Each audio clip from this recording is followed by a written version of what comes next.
একদিন রাতে দরজায় হঠাৎ করেই কড়া নাড়ার শব্দ শোনা যায় আর বাইরে থেকে কেউ চিৎকার করে বলে আমাকে বাঁচাও। বাড়ির মহিলাটি ভেবে বসেন হয়তো কেউ বিপদে আছে আর সে দয়া করে দরজা খুলে দেয়। আর দরজা খোলার সাথে সাথে ভিতরে ঢুকে পড়ে একজন পাষাণ খুনি আর মুহূর্তে সে পুরো পরিবারকে হত্যা করে ফেলে। আর শেষ নিঃশ্বাসে মহিলাটি প্রতিজ্ঞা করেন যদি আমরা আবার বাঁচি তাইলে আর কখনো দরজা খুলবো না। ঠিক তখনই সে হঠাৎ চোখ খুলে আবার দেখে সে ফিরে এসেছে হত্যাকাণ্ড ঘটার 3 মিনিট আগে।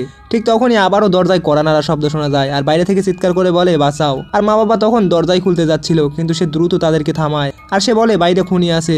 কিন্তু দাদি তো প্রথমে বিশ্বাস করলেন না, বললেন বাইরে হয়তো কেউ বিপদে আছে, সাহায্য করতে হবে। এরপরে তো মেয়েটি প্রমাণ করার জন্য বাইরে প্রশ্ন করলো আপনার বয়স কত, কিন্তু বাইরে থেকে কোনো উত্তর আসলো না আর বারবার সেই একই লাইনই বাজছে। এরপরে তো সবাই বুঝলো মেয়েটি সত্য কথা বলছে। এরপরে তো খুনি বুঝে গেল তার চাল ফাঁস হয়েছে। এরপরে সে দরজা কুড়াল দিয়ে ভাঙতে শুরু করে আর ঘরের সবাই তো ভয় পেয়ে গেল আর দাদি তো অজ্ঞান হওয়ার অবস্থা। ঠিক তখনই ফোন বেজে উঠলো, ডেলিভারি ম্যান এসেছে। মেয়েটি তাকে বললো দরজার বাইরে খুনি আছে, কিন্তু লোকটা বললো আমি তো আপনার দরজার সামনেই আছি, চারপাশে কিছুই নেই। মেয়েটি তো হতবাক হয়ে যায় তাহলে খুনি কোথায়। এদিকে দরজা প্রায় ভেঙেই গেছে আর তখনই খুনির ভয়ঙ্কর হাসি ভেসে আসে আর সে বলতে থাকে মরার সময় এসে গেছে।